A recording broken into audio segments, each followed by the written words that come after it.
The debt ceiling is a limit imposed by Congress on the amount of debt that the federal government can have outstanding.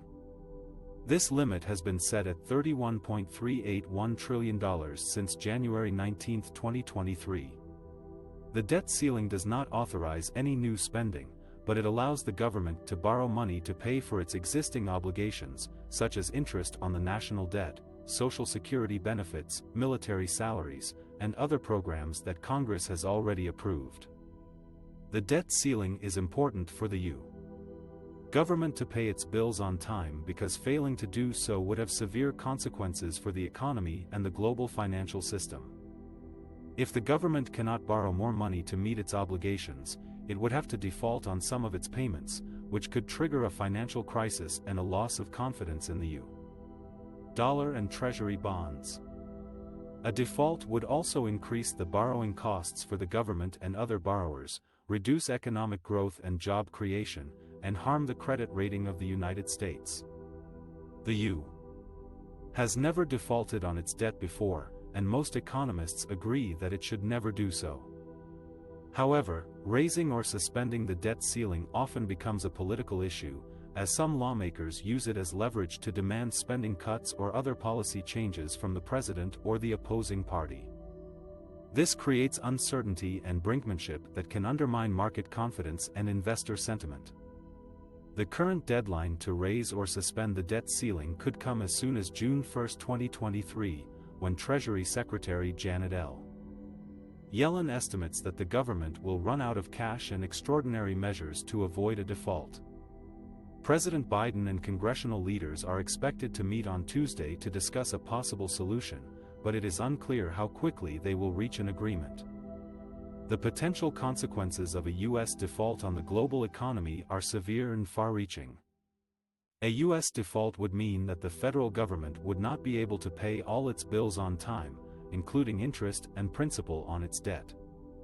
This would undermine the faith and confidence in the U.S. dollar, which is the world's reserve currency and the basis for global trade and finance.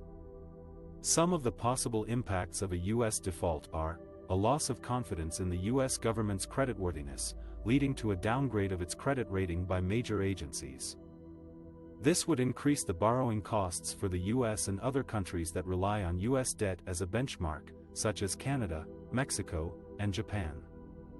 A sharp decline in the value of the U.S. dollar, causing chaotic fluctuations in exchange rates and spiking the prices of oil and other commodities that are priced in dollars.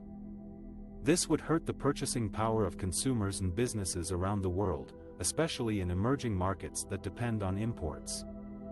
A disruption in financial markets, as investors would sell off U.S. treasuries and other assets to avoid losses.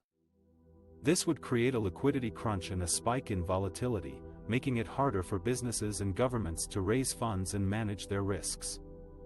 A contraction in economic activity, as lower confidence, higher interest rates, and lower demand would reduce investment, consumption, and trade.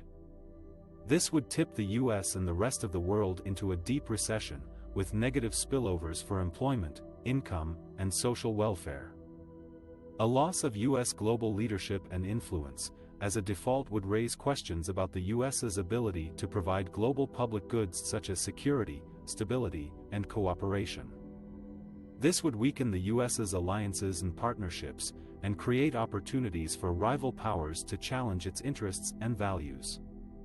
In summary, a U.S. default on its debt would have serious repercussions for the global economy, such as a loss of confidence, higher borrowing costs, lower growth, and reduced U.S. leadership.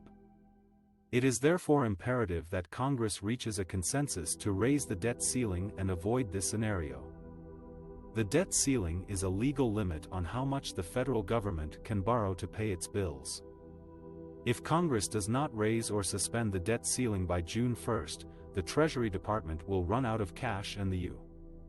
could default on its obligations for the first time in history. This would have catastrophic consequences for the economy and the global financial system. To avoid this scenario, Treasury Secretary Janet Yellen has been communicating with Congress and the public about the urgency and importance of raising the debt ceiling as soon as possible.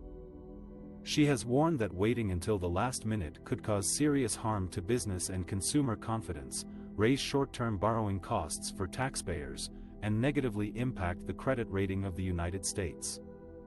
Yellen has also suggested that if Congress fails to act, she could use the 14th Amendment as a last resort to keep paying the government's bills.